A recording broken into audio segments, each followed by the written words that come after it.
Hey guys, Tim coming at you with another Metallica guitar lesson. Today you're going to learn how to play Seek and Destroy on guitar.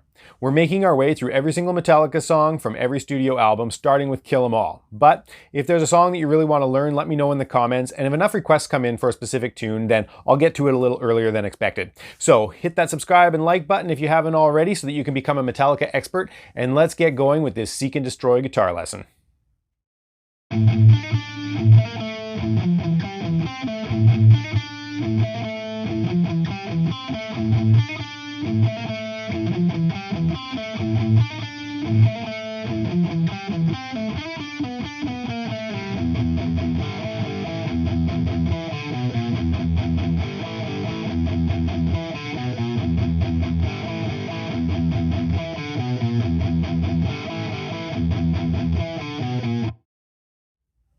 The intro riff to Seek and Destroy is a 2-measure phrase that repeats 8 times. We start by palm muting the open A twice, and we come up to the G string for the frets 7 and 8. So we'll hit 7 with our first finger and hammer onto 8, and back to 7.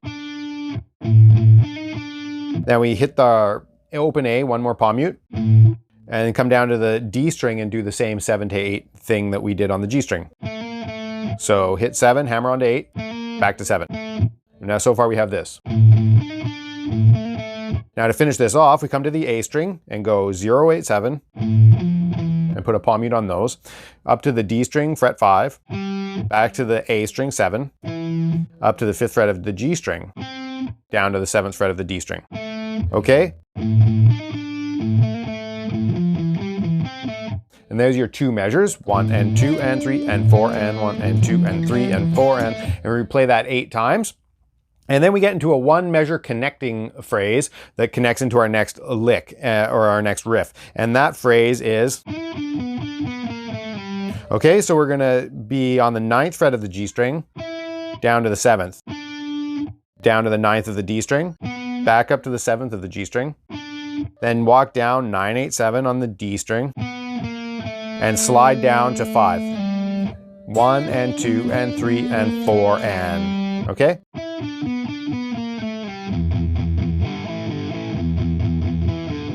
And now we're into our next riff. And that next riff is pretty simple. It's just a lot of chugging on the open E. So we're gonna go 4 chugs on that open E, 1 and 2 and now we're gonna bar the 5th fret on the A and the D strings, and then come up to the 7th fret of the A and the D strings. And we're gonna bounce back and forth between those 5th and those 7th frets. Okay, that's the first measure, 1 and 2 and 3 and 4 and 1 and 2 and for measure 2, just chug on those open E's again. And then now we're gonna do our walking down the A and E strings here for the last 2 beats, 7 and 5 on the A string, and then 7 and 6 on the E string. Okay, and there's our 2-measure repeating thing that repeats another 8 times.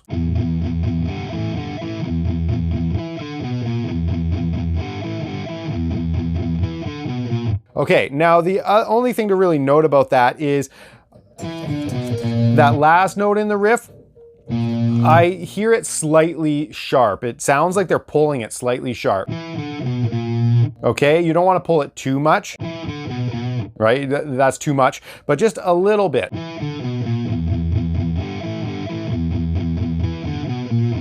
Okay, and then it'll sound like the album. It sounds to me like it's just slightly sharp. It sounds better to my ear when it's pulled a little bit. So experiment with that. And then live too, they make that lick a little more interesting by doing a hammer for those last 4 notes. They go, okay, so they do a little grace note hammer from 5 to 7, back to 5, 7 and 6 on the low string. Okay. Okay, so you can experiment with doing that too. And then we're gonna get into our verse riff. So here that is.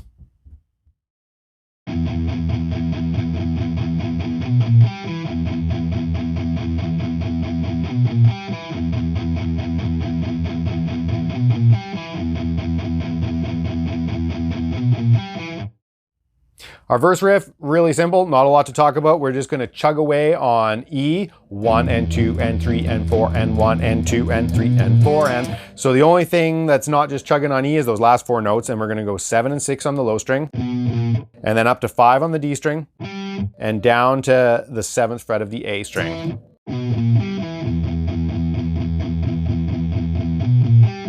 Okay, palm mute everything except for those last 2 notes. Let's get into the pre-chorus.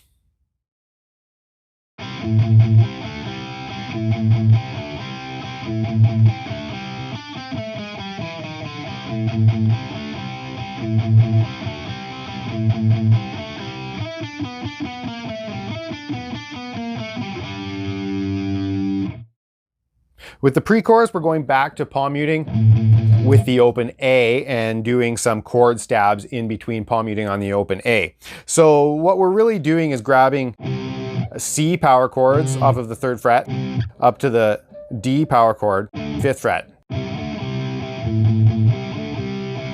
Okay, but we're only going to grab the top 2 strings of those chords rather than sliding the full thing. We're just playing in position. You can really stay in the 5th position here with your first finger across the 5th fret, and then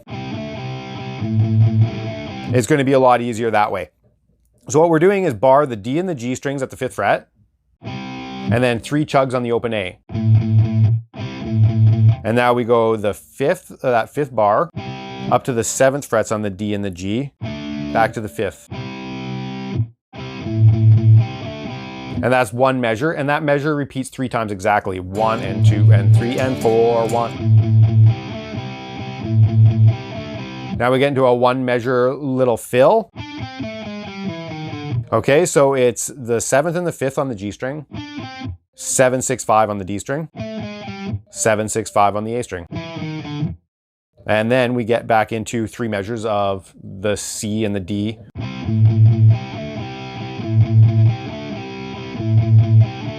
And now, the second time,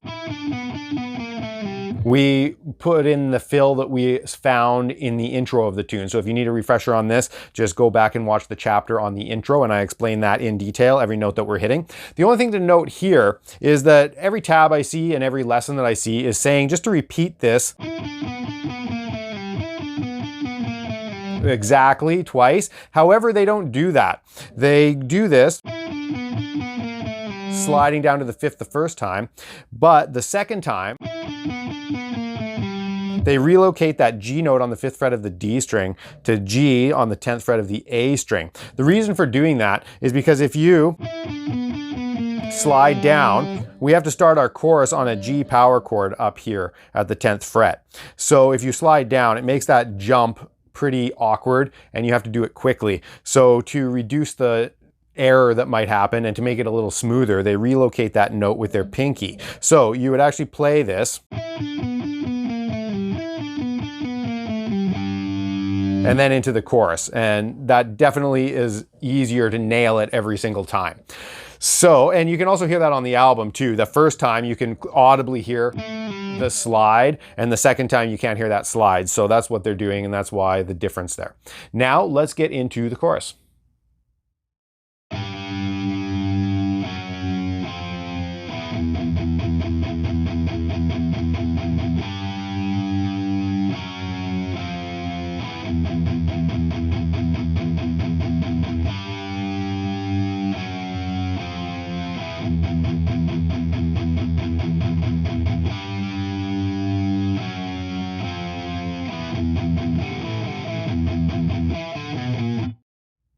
Chorus, nice and easy. We're starting with our G power chord up on the 10th fret of the A string, and we're just chromatically sliding it down to the 7th fret E. Okay, so the timing would be 1, 2, 3, 4, 1, 2, 3, 4, 1. And when we hit that E on 1, 1 and 2 and 3 and 4 and 1 and 2 and 3 and 4, and we're just going to chug straight 8th notes on that open E for 2 measures and repeat it. 1, 2, 3, 4, 1, 2, 3, 4, 1 and 2 and 3 and 4 and 1 and 2 and 3 and 4 and okay. Now that repeats exactly like that 3 times. The 4th time though, it changes because we have to get back into a repeat into our next verse. So the 4th time it does this.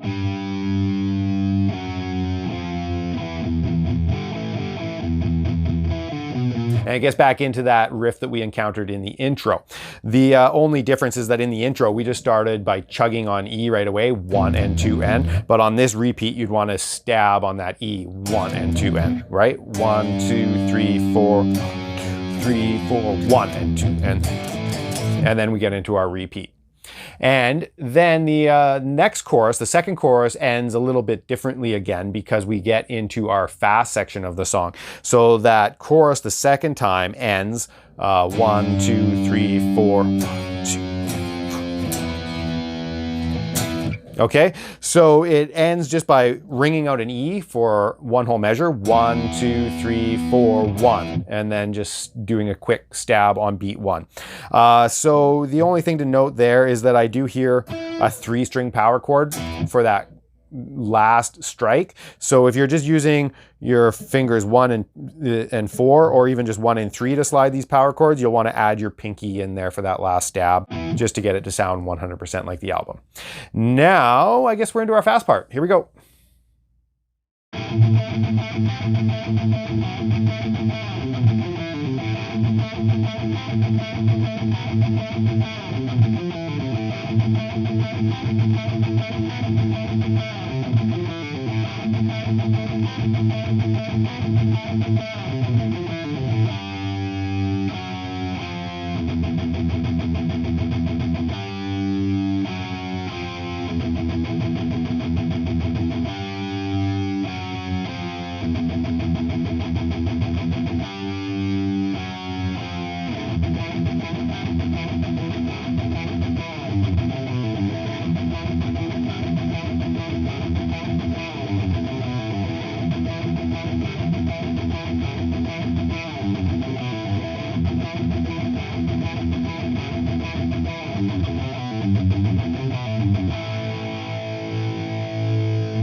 Our fast section features a lot of down picking, so make sure you're warmed up and let's get at her. The rhythm that you want to be good and familiar with is accenting 1, the end of 2, and 4. So 1 and 2 and 3 and 4 and you could just practice that, taking the palm mute off on the 1, the end of 2, and 4 to get that rhythm.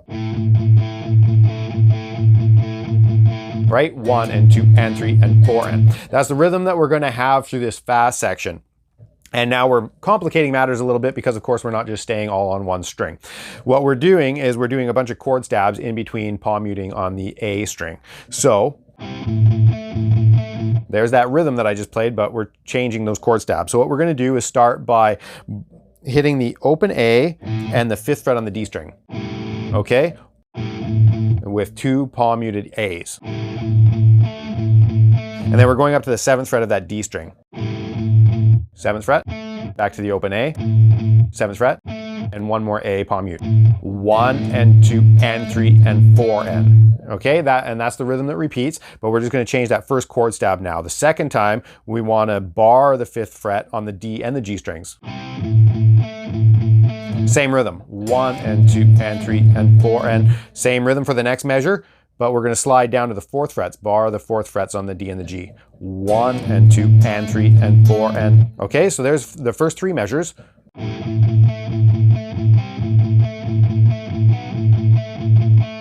That third measure though, you don't go 4 and, you just go 4 on the 7th fret and slide down because we're going to get into our. Okay, so that is 3, 2, 0 on the A string and palm mute that. And then we come up to the D string and we go 3, 2, 0, but do a pull off between 2 and 0, and then come back down to the A string, 3 and 0. And only palm mute the first 3 notes to sound exactly like the album. Okay? And now, if you can't get the down picking all right on that measure, I see a lot of people alternate picking through this measure. It's totally fine, but I'm just showing you how they play it. And truth be told, I've seen James Hetfield as well pull off between the last set of notes as well. So you could do a pull off between the final 3 and 0. So it would be like, that's acceptable. I've seen him do it. But it is all down picks. I don't see James Hetfield ever put an upstroke in that measure. So then we just repeat that 4 times. And then we get into the solo proper, which is just the chorus riff sped up. We're at a much faster tempo, so it's going to be a little tougher to pull off all the down picking, but it's just the chorus riff sped up. We start up on the G power chord, and then just slide down, but we don't do a stab on the E power chord. We just start chugging 1 and 2 and 3 and 4 and 1 and 2 and 3 and 4 and...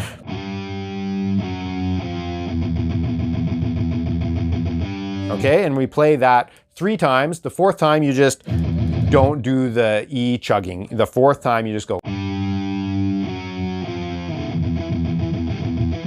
Okay, and we get into our next little section of the solo. And all that is everything that we just played on the A and D strings.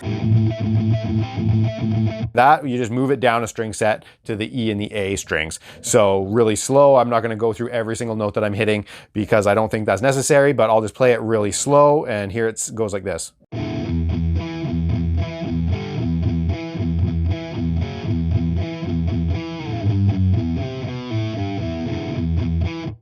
We play that 3 times. The 4th time, we change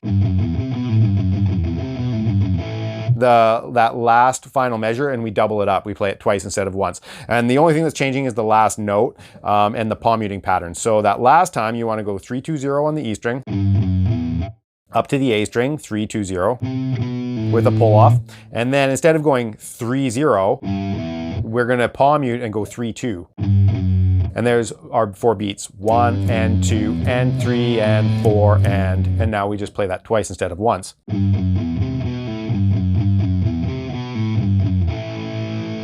Up to an A power chord to finish that section off, and we're back into our intro riff where the song can start repeating again. Now we just have to talk about the outro and we can get into some lead.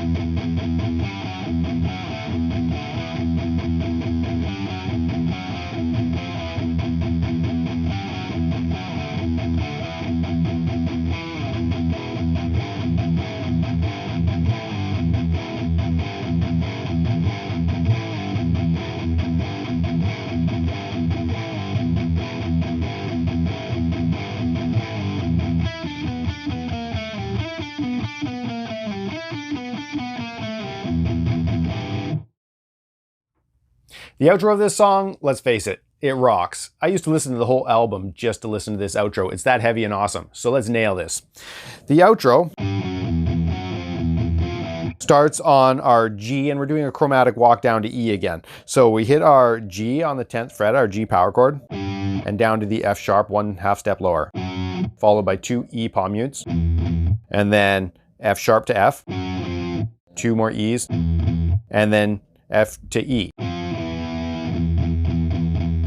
Okay, now bear in mind that this riff starts on the end of 4, so it would be and 1 and 2 and 3 and 4 and 1 and 2 and 3 and 4. And then we're at the end for our repeat again, which is G again, down to our F sharp, followed by 2 E palm mutes, then F sharp, all the way down to the 5th fret, D, 2 palm mutes on the E, and then D up to the 7th fret, E.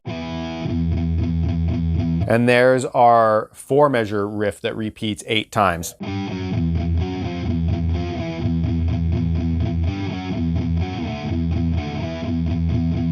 Okay, now it flows out nicely from the chorus too. The chorus, we just do that final repetition how we've been doing it. 1, 2, 3, 4, 1 and 2 and 3 and 4 and 1 and 2 and 3 and 4 and 1 and 2 and 3 and 4 and 1 and 2 and 3 and 4 and 1 and 2 and 3 and 4 and 1 and 2 and 3 and 4 and so on. We play that 4 times. The 4th time, we just hit the 7th fret on beat 4 and slide down into our last riff. Okay, so that last rotation of this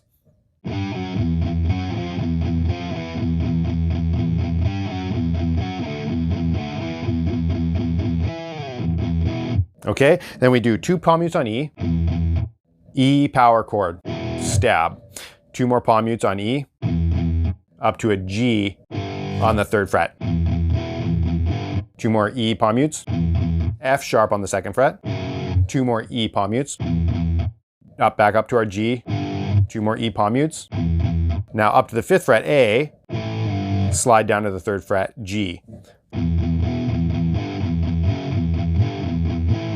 And that's our 2 measures that repeats another 8 times. 1 and 2 and 3 and 4 and 1 and 2 and 3 and 4 and repeat that 8 times. The 8th time that that repeats, you have to sneak an extra beat in on that on the end there. The 8th time it goes 1 and 2 and 3 and 4 and 1 and 2 and 3 and 4 and 5 and... Okay, so the last time you just put in 2 E palm mutes for a 5th beat. I'll do that one more time. 1 and 2 and 3 and 4 and 1 and 2 and 3 and 4 and 5 and... And then we just play that. Again, we encountered this little fill in the intro.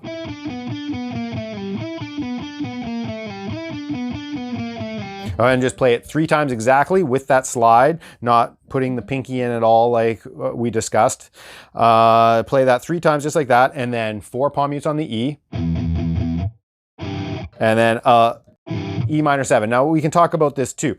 So I'm hearing this chord because I really hear the thirds in there, those Gs. I hear both the 3rd in this octave and the 3rd, the G up here in that octave, in that final chord, as well as I hear a minor 7th, the D.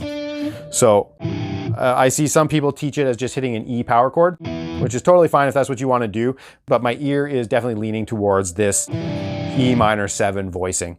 But, you know, feel free to just do a power chord stab if that's easy for you. If this chord is wonky and is causing you trouble, if you have 2 guitars in the band, one guy could even do the power chord stab on the low E while a guy stabs up on the high, and that would create a nice huge sound. Totally up to you. But there you have it. Let's get into some lead.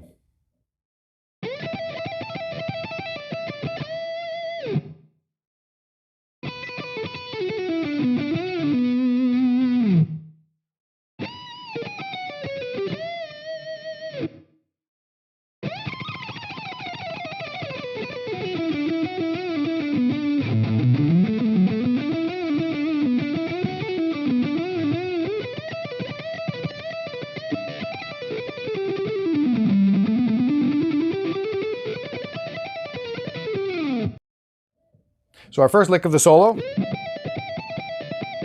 very signature to Kirk Hammett's style. What we're doing is sliding into the 5th fret of the B string up to the 12th fret of the E string. And now we're doing a series of pull-offs along that E string that he likes to do so much. 15 to 12, 17 to 12, 15 to 12. And then we're going to set ourselves up for a repeat. We hit the 15th fret on the B string.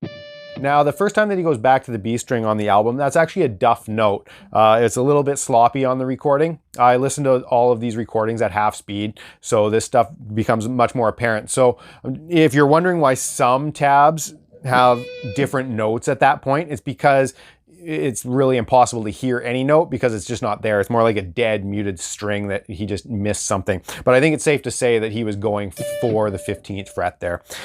So we go 15 to 12, 17 to 12, 15 to 12, back to 15, up to 12, and then repeat those pull-offs. Down to 15 again. And then we just bounce back and forth between 12 and 15 here. So 12 on the high E string, 15 on the B string, back up to 12 on the high string, and then bend the 15th a full step to match the E on the 17th fret. Give it some vibrato. You can slide down with it. So our next lick. Okay, so you want to start with your first finger on the 7th fret of the high string and repeat that. With the repeat though, the second time you hit it, make sure you got an upstroke there. It'll keep your picking right here. So down and then up, pull off from 10 to 7, down to the 10th fret on the B string, and then the 7th fret again twice more.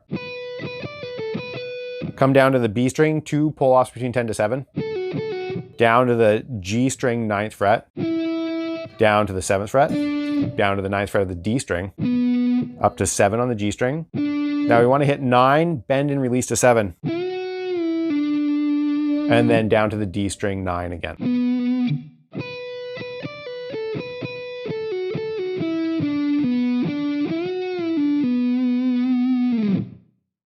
Our next lick is started by bending the 17th fret up a whole step on the high string.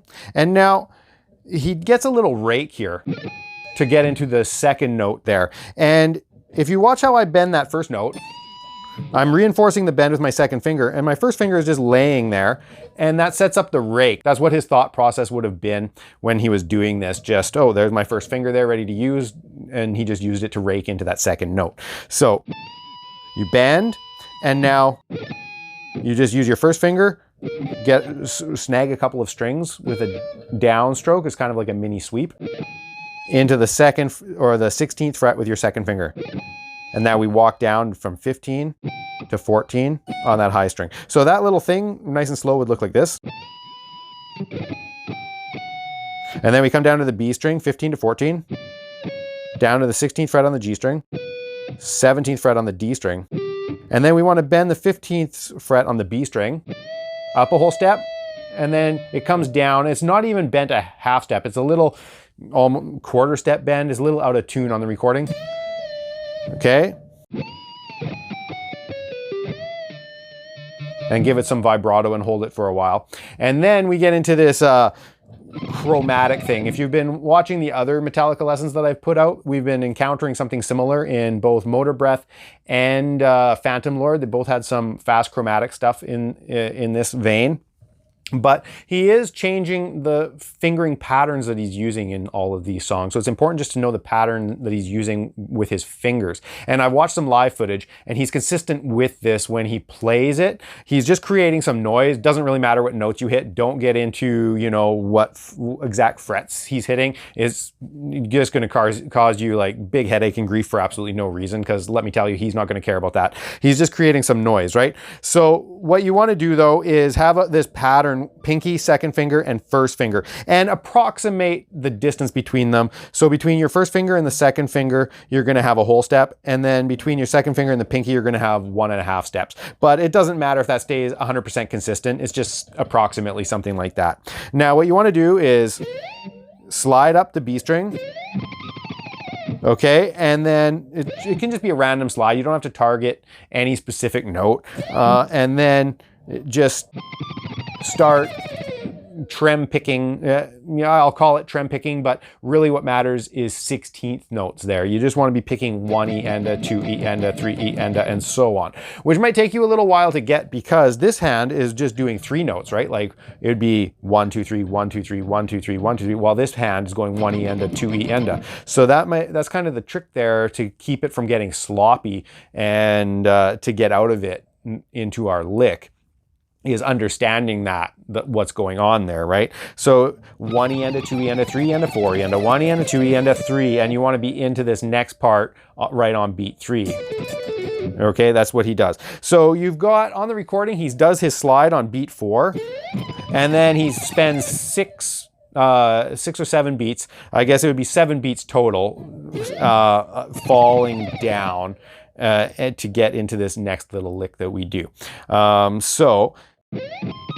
That's about as best as I can explain it, honestly. You're just going to have to keep practicing that until you kind of get it and can play it in time, because the hardest part is to nail getting out of it exactly on beat 3, where we get into this pull off from 10 to 7, down to 10 on the B string, back up to 7, then 10 to 7, pull off on the high string, and then 10 to 7, 2 pull offs there, down to the G string, 9, 7, 9, back up to the 7th on the B string, down to the 9 again on the G string. Now bend that 9th fret, release to 7, back to 9 and 7, down to the D string 9, up to 7. Okay, so really slow.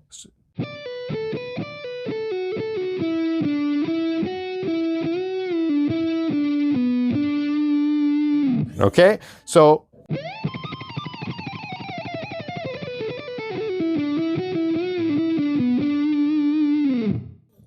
now getting into our next phrase.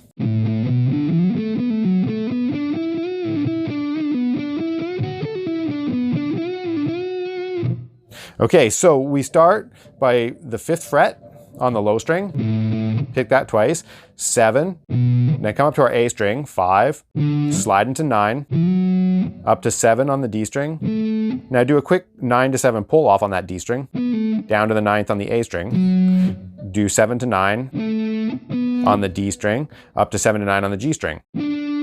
Now we want to bend that G string on the 9th fret and release to 7, back to 9 and come to 7, and now he yanks it too. You can hear that on the recording where he yanks it quick before he goes down to the 9th fret on the D string. I prefer to pull it down to the floor. You could experiment yanking it up quick with towards the ceiling, but I prefer to do a downward yank there. Now we come back up to the G string, 7, 9, bend that 9th fret, up to 7.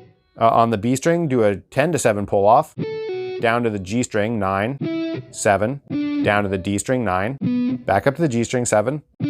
Now 9, bend and release to 7, and then pull, bend that 9th one more time. So on to our next lick in the solo.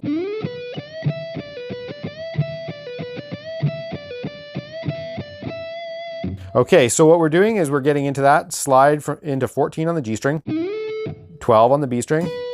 Now we want to bend the 15th fret of the B string up to the 12th of the E string. And then we're going to come down to the B string, pull off from 15 to 12, hit the 12th fret again, and then the 15th fret.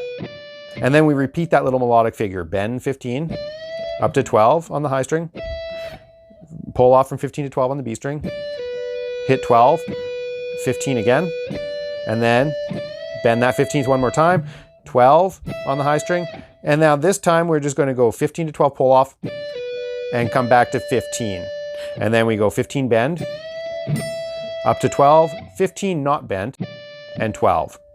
Okay, and now we get into some quick pentatonic stuff. So we're going to finish off the solo with 2 little quick phrases here.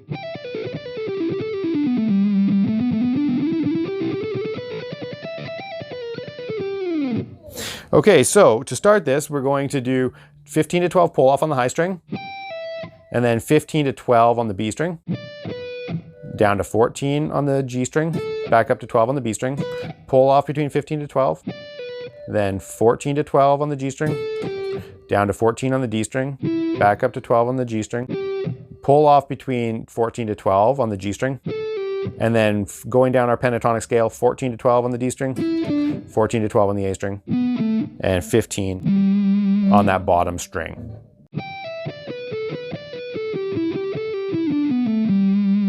Now we get into our last and final phrase. Okay, with a couple of eighth notes. We hit 15, 12 on the A string, and then we get into triplets again. We go 14, 12, 14 on the A string, then D string 12, back to 14 on the A string, and back up to the 12th fret on D. And then we repeat that pattern up a string set. So 14, 12, 14 on the D string, and then 12 on the G string, 14 on the D string, back up to 12 on the G string. Okay, so we have that little repeating pattern. And we're going to do it one more time on the G and the B strings here. So we go 14, 12, 14 on the G string, 12, 14, 12 between the B and the G strings. And repeat this pattern one more time here. 15, 12, 15 on the B string, and then 12 on the high string, 15 on the B string, and 12 on the high string. Okay, so those 2 measures.